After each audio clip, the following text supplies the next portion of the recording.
it's me. FNAF, FNAF, FNAF, FNAF, FNAF. What are you on about? It's been 2 weeks, don't you think we ought to be doing another vlog? FNAF, FNAF, FNAF, FNAF, FNAF. Who are you trying to be, Mr. Chumley Warner or something? FNAF, FNAF, FNAF, FNAF, FNAF. I've had enough of this. I'm cutting you off. I'm on my way round. Roo!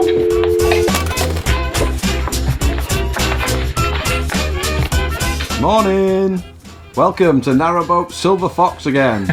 You like saying that, don't you? Yes. Today on this vlog we're going to show you how we've got the internet and Wi-Fi on board Narrowboat Silver Fox. When we got into the design of the boat, there were 3 things that we really wanted. 1 was the pull-out bed, so we can have a big bed. 2 was the TV. We wanted a nice big TV in the saloon and one in the bedroom. And the 3rd was internet. We really need good internet on Narrowboat Silver Fox. Otherwise we can't really upload. Yeah, we can't upload vlogs or watch anything on YouTube. We can't interact with you on social media, on Twitter and Facebook and Instagram. And we also need the internet for our monitored alarm. We've got a CCTV system going in, and we've also got Netflix on the TV. Like with most of the things on Narrowboat Silver Fox, we've done quite a lot of research to make sure that it's the best for us, because everybody's different and we've all got different needs. So we wanted something that really matches what we need. At Crick last year, we saw a few options there. Expensive, wasn't it? I think some people were taking the mickey a little bit. Pricey. When you see what we've got on the budget we've got it for. So there's really, it boils down to 3. If you're not really going to use the internet that much, maybe just for, I don't know, social media and emails and things like that, you can just use your phone. Yeah. Because most phones come with a data plan now and you can just use that. The problem with that is that, don't forget you're in a steel tube. So the reception's not as good in a steel tube as it would be outside. And then the other negative to that is that if you're in, say you're moored in an area that's not got a very good mobile signal anyway, and you're in a steel tube, then it's even worse. So that's not really an option for us. We use so much data that wasn't going to work for us. The second one is these little things called, well, the dongles or MiFi, some of them are called. And these are like little mobile devices that get the internet, and then you can use that internet on your phone or on your laptop if you've got a computer on board. Yeah, it's like a little Wi-Fi thing, isn't it? Yeah, little Wi-Fi dongle. And these cost anything from, well, free, really, if you get it on a contract, up to like 50, 60 quid for really good ones. Again, the problem with these is they're relying on the signal, so you sometimes see boaters hanging these in the windows to try and get the best signal. And it's not really that much better than a phone. It just means that you can get the Wi-Fi across the boat or a portion of the boat rather than just using your phone. The 3rd option is to go for an external antenna. This is the best one for us because it's outside the boat, so it's going to get the best reception. The wires come into the boat, into a router, which then sends it out throughout the boat as Wi-Fi. That's the choice for us. So I'm up on the roof of Narrowboat Silver Fox. It's a very windy day and we've got people working, so it is a bit noisy. This is our external antenna. When it comes to external antenna choices, you've got a couple of options. There's the directional antennas and omnidirectional antennas. Now, a directional one has to be in line of sight of the cell tower that it's picking the signal up from. There's a couple of positives and negatives for this. The positives are that the signals are generally stronger on the directional ones. The negatives are that it can only receive it from that one tower that you've got it focused on. And the other negatives are if that tower goes down or it's got really busy traffic, lots of people using it, the signal will be slower. Now this is a Poynting XPOL-01 omnidirectional external antenna. Omnidirectional means it receives signal from 360 degrees, so it's not concentrated on one tower. The benefits for us with that are that we've got really 360 degree signal, so it will pick up the signal from the strongest nearest tower. We've positioned the antenna down towards the front of the boat, on the roof near the bow, which is where I'm sat. Basically, well away from the electrics on the boat and the engine, so it cuts down, it minimises the amount of interference it receives. Inside the antenna, there's 2 separate elements. Each of those has a cable, so 2 cables coming out from the antenna, come down this, goes down into the boat and along to the router. So the other thing we had to think about was how to mount the antenna on the roof. Now we've seen a few different options. Some people just hang them from windows. Some people put great big long poles down at the bow or the stern of the boat. Didn't fancy that. It looks a bit unsightly and it's just a bit of a pain to take down when you're cruising all the time. So we've gone for this. This is actually a magnetic. You can just see there, I can lift that off there. I can rest the antenna down on top of the boat. So if we've got any low bridges or tunnels, anything where we don't want it ripping off, we can just use this magnetic pole. It's really solid, it sticks to the top of the boat really well. And if it's really windy, it's not going to move. And even if we do just catch the top, that's why we've left this little gap just at the top. If it does get caught, it just knocks it over. It doesn't cause any damage to the antenna or to the cables inside. We've insulated the cables and run them separately from the power cables in the boat just to avoid any electrical interference to that data signal. They come down the centre of the boat and we're just in the centre where the router's going to be on this shelf. And this is where the cables come out. So these are from the external antenna outside. You can just see the white cables and they've got a little small SMA male connector plug just on each one and they will fit into the back of the router. But which router do you go for? There's just hundreds on the market and the way around that is just to think, what do you need the router to do? Have you got any wired devices? We've got 2 TVs that are wired by Ethernet cable. So for us it had to have at least 2 wired inputs. Do you want Wi-Fi throughout your boat? The strength of Wi-Fi can differ on these routers. Some are not really that strong and some are really super strong. So that was important for us that we have good Wi-Fi throughout the boat. Is it locked to a particular network? Some routers you can get on a contract from a network and the SIM that they give you will only work in that router. If you choose not to stay with that network because you don't like the coverage and put another SIM, it might not work.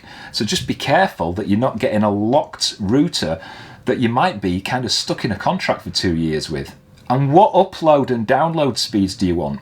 For us, when we're uploading vlogs to YouTube, we need quite a good 4G speed. We need quite a good speed to upload the vlogs. So the one we've chosen has got great upload and download speeds. So when we took all this into account, there was one router that kind of shone out from the rest of them. And that's the one I'm going to show you. It's a Huawei 4G router. It's the model B525. I've put a link just down below if you want to check this out. You can get it on Amazon for, at the time we recorded this vlog, about £125. This is really just plug and play.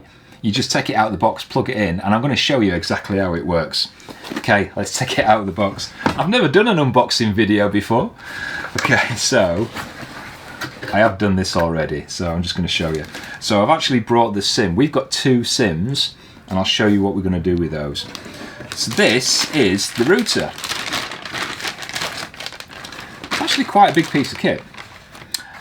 We've got it. You can get it in black, or well, it's like black and gold, or you can get it in white. Because we've got a kind of a black accent running through the boat, we've got it in black. You've got the indicators just on here, which I'll show you in a second.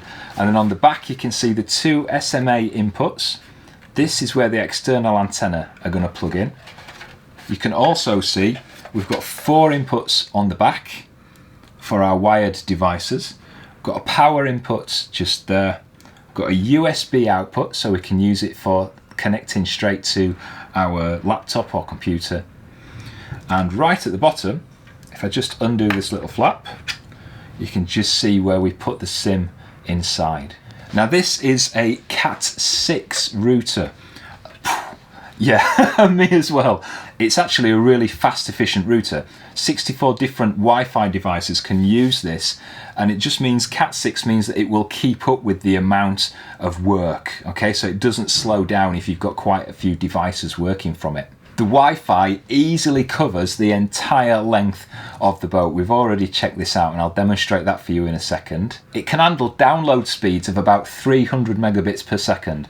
Now our 4G usually is between, well, anything between 2 or 3 megabits per second up to about 70. I think the fastest I've seen is 100. So 300 is easily within the range and we should be able to cope with that. We can also upload up to 50 megabits per second. Again, 4G upload speeds tend to max out about 20 to 30 megabits per second. So again, well within what we need. And power-wise, we're actually going to run it through a 12-volt adapter.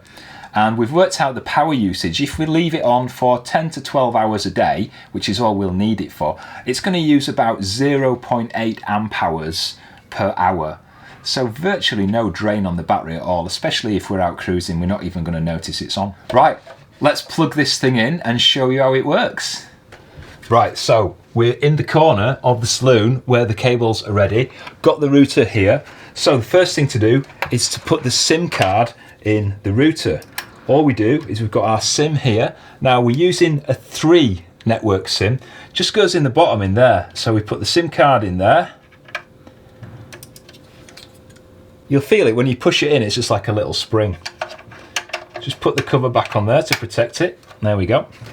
So the second thing we're going to do is we're going to just wire the SMA plugs that come down from the external antenna into the back of the router. So these are the 2 SMA plug connectors from the antenna. So we're just going to plug each of these in one by one.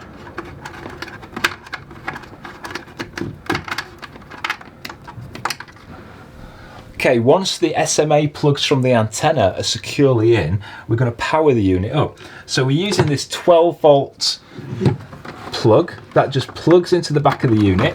So when we plug it in, we've got the power light indicator on there. We've got the little red, which has just turned to blue, which means we've got some signal, the Wi-Fi indicator there, and then these 3 lights indicate the signal strength coming into the boat from the external antenna. So we're going to do a speed test to see what sort of speeds we can get on Narrowboat Silver Fox. Now, first of all, I'm going to do a test to see what the cellular signal is like just from the phone, not using the Wi-Fi, so just using the cellular data. So let's do a speed test and see what we get in. As you can see, absolutely nothing. Okay, so now I'm going to end that test and I'm going to do a speed test, but we're going to connect to Narrowboat Silver Fox. Okay, so let's connect to Narrowboat Silver Fox's Wi-Fi. There we go, connected.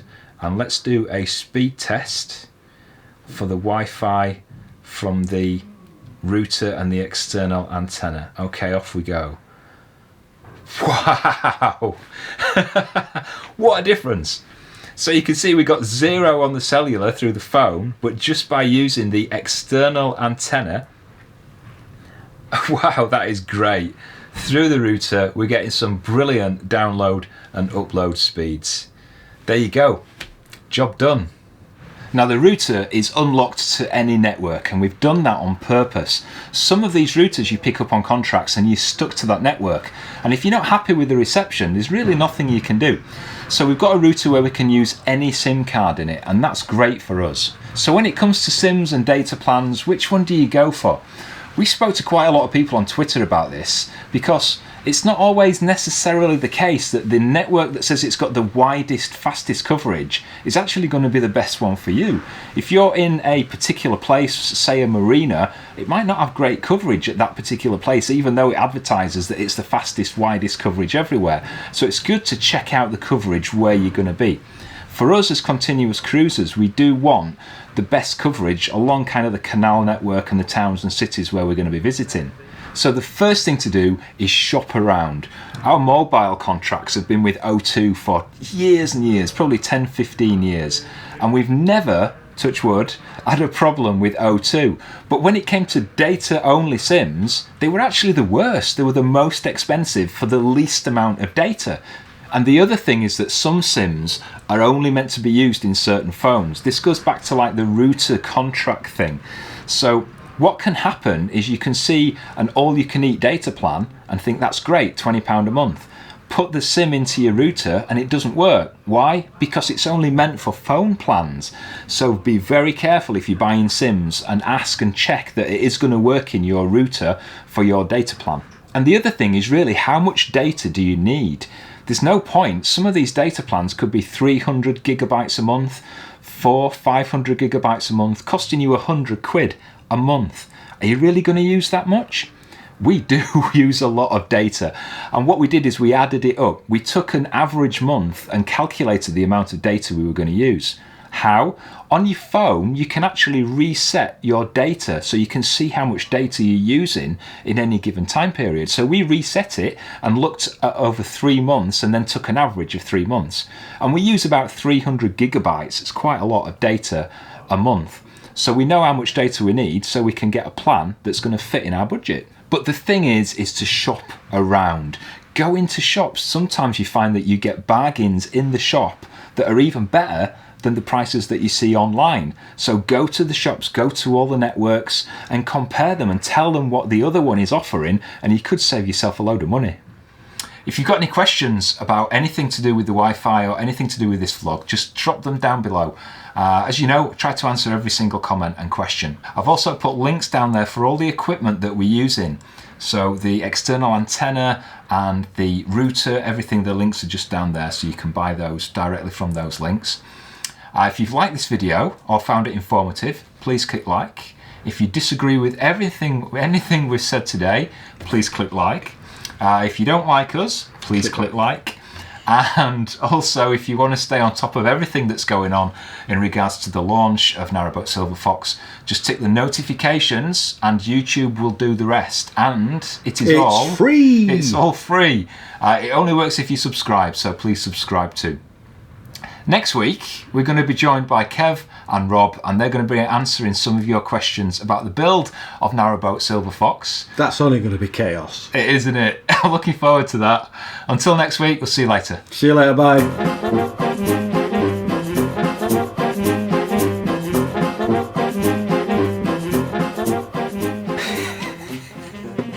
Hello, old chap, it's me. Isn't it about...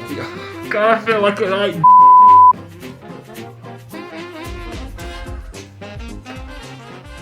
Can't work it out in my head. Morning. Welcome to Narrowboat Silver Fox. You get like this childish excitement every time you say it. Yeah, I do now, actually, yeah. Today, when it comes to pulling faces, What's... it's the opposite of E. Yeah, that was fine. Dead Mac. Dead Mac. Testing, testing. Wi-Fi outro. Testing, testing. Marty Vicar. You're alright, you're a bit out of breath. Up and down then. So that's the Wi-Fi. If you've got any comments or questions or anything about everything that we've everything, so. Start again.